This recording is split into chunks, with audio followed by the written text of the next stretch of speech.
Okay, so is it just me, or did the characters this week look a tad off model? I don't know. Something about the way they move, the way they kind of posed and like looked around. I don't know. Something just looked a tad on the cheap side. And we're at the end of the season.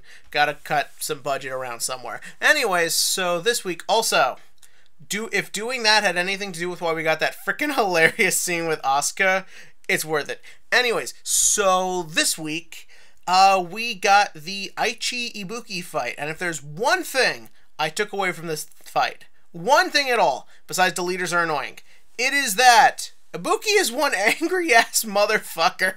Like, really, that is the definitive thing about this episode, and it kind of works. Yeah, when you really think about it, the sort of reason this episode is called Kai's Memory, which I thought was a weird title when I first saw it, was sort of not necessarily the idea of Kai's memory, but sort of their memories about Kai. Sort of the idea of the idealistic version they have of Kai in their head.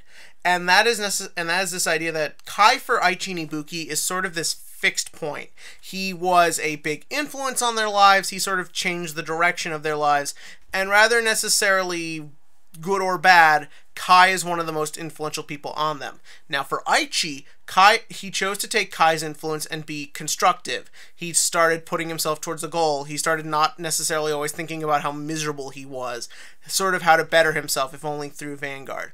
On the other end of things, you have Ibuki, who got angry at Kai, who started hating Kai, who sort of started viewing Kai as like a representation of everybody, that everyone was going to leave him just because Kai went away. This is a very nice way of doing things, because the show is not necessarily saying that this is the right way to think. It's not necessarily saying that they should put so much emphasis of their lives on Kai. But like it or not, that's what they did. And sort of we get to see how that influences them kind of negatively. Because as soon as Aichi hears that Kai got deleted or lost his connection to Vanguard, however you want to put it, he immediately just gets angry and goes after him. And you could make, after Ibuki, I mean.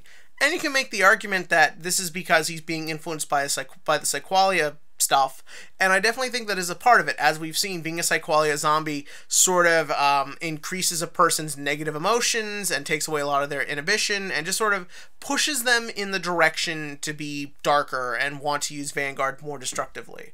But ultimately, Aichi still goes and maybe jumps into a situation he probably should avoid just because it's over Kai. And I think that's kind of a very interesting way to go about it. And I like that idea. We just see that throughout Ibuki's life, he just kind of always had these things making him angry. Rather it was that he couldn't keep up with the pace of Vanguard, or rather it was that the frickin' deleter started talking to him. That scene was weird in all the right ways. I love his reaction, like when the card starts talking, just like, what the fuck? Like, and also just the way the frickin' deleter talks, he sounds like the voice from the guy in Witness Protection, just sort of like, hi Ibuki, I am here in your room with you. Don't question it. Just go hold and duel yourself. Get naked, little boy! That's that little, that was that. Anyways, but no, I like this idea, and I like that the fight has this very aggressive feel to it. Just like they're constantly just kind of hitting each other and attacking each other. It's got this very good aggressive feel to it, and the episode wasn't afraid to show you people in pain. It wasn't afraid to show how just sort of this idea of your anger and your want for destruction spreads to everyone around you, as Ren and Masaki feel the intensity coming off each other too. It's a very nice little bit. It's simplistic, and I think it really works. It's character focused, and that's where the show is at its best. So all in all, I'd say this was a pretty good episode. I'm sorry I don't have too much else to talk about, but this was pretty simple and straightforward. But like I said, it works, and that's what I appreciated about it. So tell me what you think about this episode below. If you are excited to see deleters doing pretty good in the anime. If you kind of wish Aichi would do some other things besides just writing Monarch Sanctuary Alfred. Because look, I'm sure that's how it goes in the manga. But as a Royal player myself, and as someone who knows that Royals can actually do a lot of pretty cool stuff, I would like to actually see said cool stuff be represented in the anime.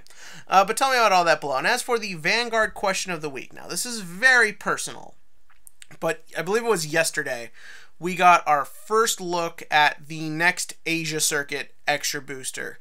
That is the one that has Grand Blue, Deep Police, and Aquaforce in it. And we see that, naturally, Aquaforce will be getting Glory Maelstrom. I don't think anyone is too shocked about that. But we also saw that, at the very least, a good portion of the Deep Police support is gonna be Enigman-based. And that kind of has me, as a Dimensional Robo fan, a tad worried that we won't really be focusing on Dimensional Robos, as I'm sure you all know, Enigmans and Dimensional Robos don't really go together, which was kind of weird when Deep Police got their first set of Focus in Set 4, because you built up Dayusha in Set 3, but whatever. But let me ask you this. Do you think this means no Dimensional Robo support, or at a minimum, or will this thing just sort of be its own weird playstyle? Or maybe it'll all work together. Tell me what you think about that below. And as always, click to like, click to subscribe, and join me next week for the entrance of Arc Saver Dragon in all its kind of niche deck strategy glory.